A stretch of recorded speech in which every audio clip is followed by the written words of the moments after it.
Oi, gente! Sejam bem-vindos a mais uma aula de geografia. E continuando a falar de indústria, agora a gente vai falar um pouquinho sobre vantagens locacionais das indústrias.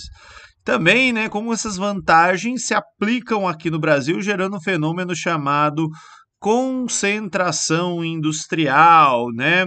E aí, pensando nelas também, a gente pode falar das deseconomias de aglomeração e na desconcentração industrial. Mas vamos por partes. Primeiro, né? Qual que é o conceito? Vantagem locacional, se eu estou falando em vantagem locacional, eu estou falando da vantagem, né, que uma indústria, que uma determinada atividade tem em se localizar em um determinado espaço, né? Então, por exemplo, né, aqui vocês têm um esqueminha que mostra as vantagens locacionais da indústria siderúrgica ao longo do tempo.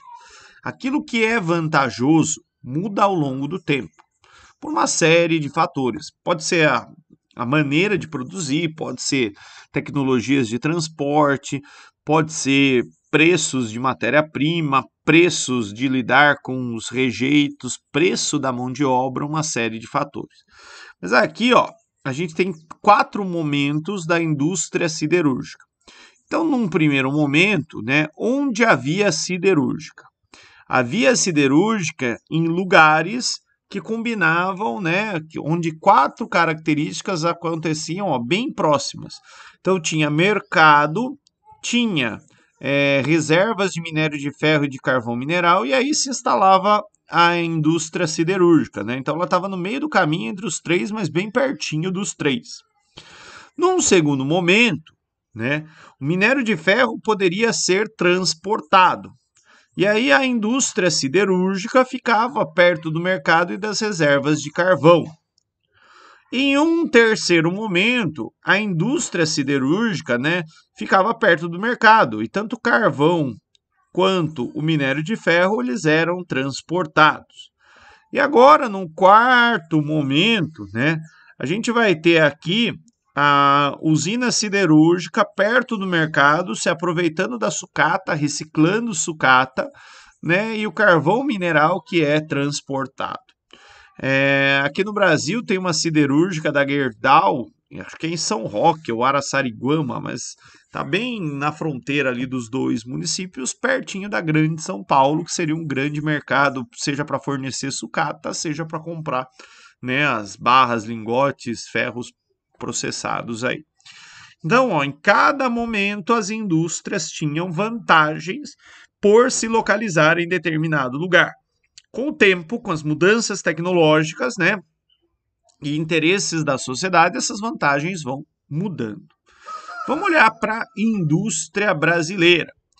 Todo mundo sabe que a região sudeste é aquela que concentra mais indústrias.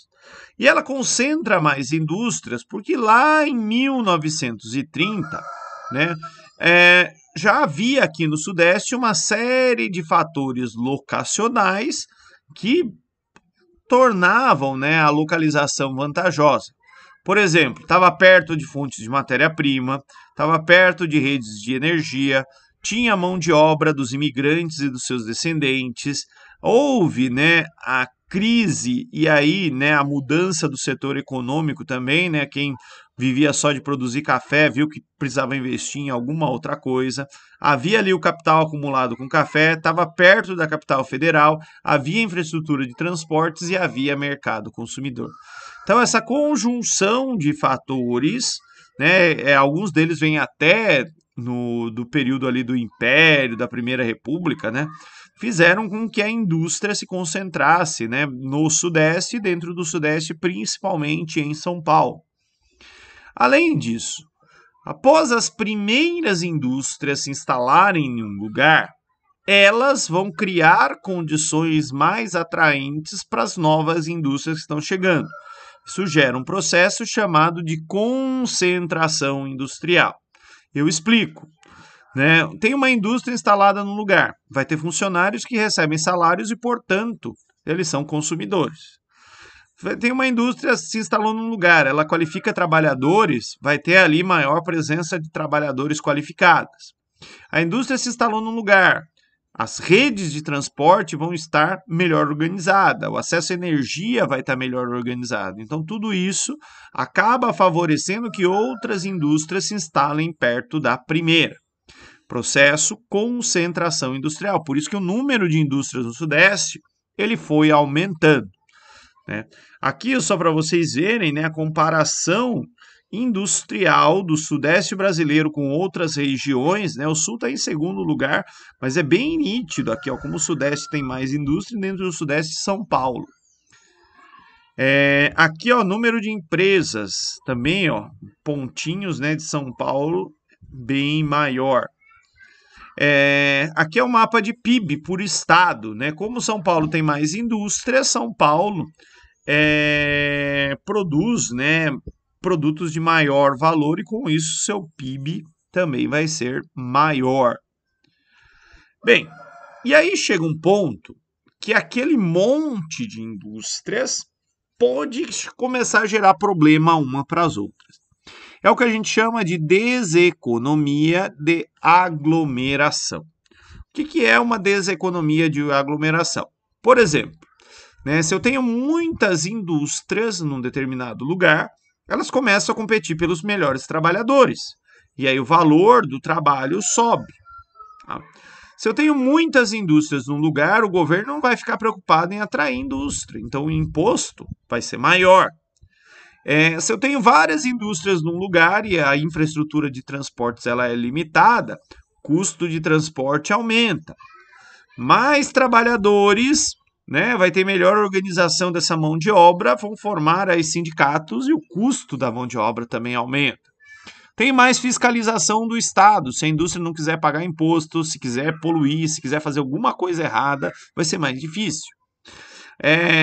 Gasto de tempo. Tempo para transporte, tempo para a matéria-prima chegar, tempo para o funcionário chegar e às vezes ele chega cansado. Né? Congestionamentos, por exemplo. Poluição, falta de espaço, os terrenos ficam caros. Se você quiser expandir a sua fábrica, você pode ter alguns problemas. E uma série de outros problemas urbanos. Tudo isso encarece o fato da indústria permanecer naquela localidade. E aí, a gente vai ter um processo na sequência que é a desconcentração industrial. Quando as indústrias que estavam aglomeradas, que estavam concentradas, começam a sair buscando novas vantagens locacionais, seja em outras cidades, em outros estados ou países aqui no Brasil. Aqui no nosso país, né, a grande desconcentração industrial começa a partir, né, do final da década de 80, onde indústrias, por exemplo, da capital, do ABC, saem dessa região e vão para outros estados ou para outros lugares do Brasil. Tá? Aqui, ó, a gente consegue ver, ó, parte dos estabelecimentos fundados após 1995. Né? Então, ó, tudo que é bege, né, é que tinha antes. Amarelo, vermelho, roxo, que só apareceu depois de 95. Então, tem um monte de região aí, né, que aumentou pra caramba o número de empresas em virtude desse processo de desconcentração industrial.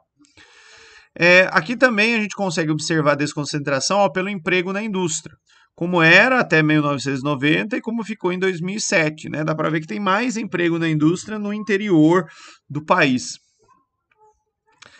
Aqui são as áreas de expansão, né, da indústria no Sudeste e em São Paulo.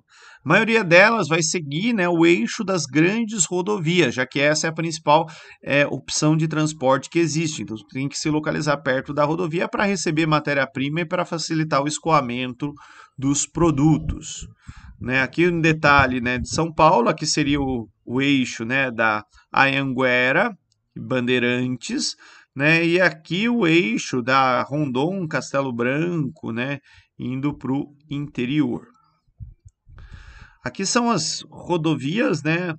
E aqui são os grandes polos industriais do interior paulista, né? Que de novo os eixos de industrialização.